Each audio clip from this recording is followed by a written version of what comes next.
छदवाले छदवाले गई छदी सब जकर जकर जान भगले उ छदवाले डीजे मां गायत्री रिकॉर्डिंग स्टूडियो भेजा भेजा की रे सुन के पीरतिया छौरी बोला सुन के बदली छौरी हां रे सुन के दुलिया छौरी गे माय हे गे घूमै छी हम टोला टोला अच्छा आ जहनै छी सब भेद तो बता ना आ देख सामान के आगा पीछा हां कहरै छी हम छेद गे माय की नाम छौ रे तो सुन के छौरिया छदिया हमर नाम छदाल अपन दुनु कान गे छौरिया छदिया हमर नाम छदाल अपन दुनु कान दर्द नहीं हेतौ नहीं के दुखेतौ बात हमर मान गे छौरिया छदिया हमर नाम छदाल अपन दुनु कान गे छौरिया छदिया हमर नाम छदाल अपन दुनु कान बुझली गे गे माय डीजे भेजा बाजार डीजे संजय सम्राट अभी आप सुन रहे हैं सावरिया म्यूजिक।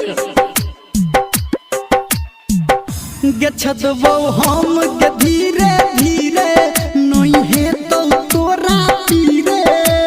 मेरी टट्टी बात खा देबे तब छदबौ हम गे धीरे धीरे आ नहीं हेतौ तोरा पीरे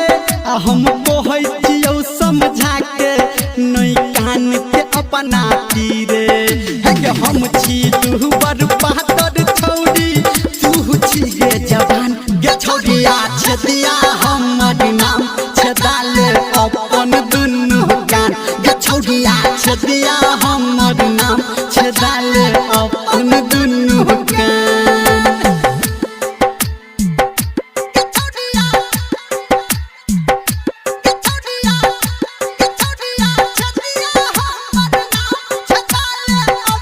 डीजे संजय सम्राट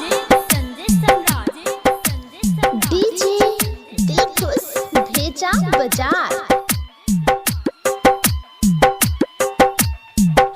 गे हम तो जाने छी जादू टोना नहीं लेबौ गे तोरा से सोना जो बुझै छियौ गे हम तो जाने छी जादू टोना नहीं लेबौ गे तोरा से सोना आ तू जे देबही हम रखबौ सुन सुन गे छौरी मोना धर्मेंद्र निरमलिया गाबौ संतु करो बखान गे छौरिया छदिया हमर नाम छदाल अपन दुनु कान गे छौरिया छदिया हमर नाम छदाल अपन दुनु कान दर्द नहीं हेतौ नहीं के दुखेतौ बात हमर मान गे छौरिया छदिया हमर नाम छदाल अपन दुनु कान गे छौरिया छदिया हमर नाम छदाल अपन दुनु कान छदाल न गे।